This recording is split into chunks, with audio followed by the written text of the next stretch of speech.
The law of karma simply says that our thoughts, words, or deeds, positive or negative, create a chain of cause and effect.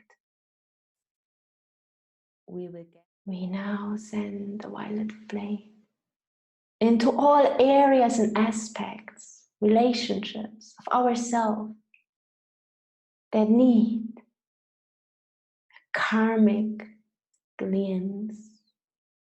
We're cleansing everything, transmuting it into pure divine love and light, gratitude. Wonderful. Kayim says, greetings, greetings, greetings, beloved. It's my pleasure and honor to assist you this way. You are indeed great masters yourself. Let me help you at this time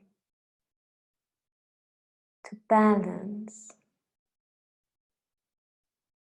your karmic cycles in the area you have requested.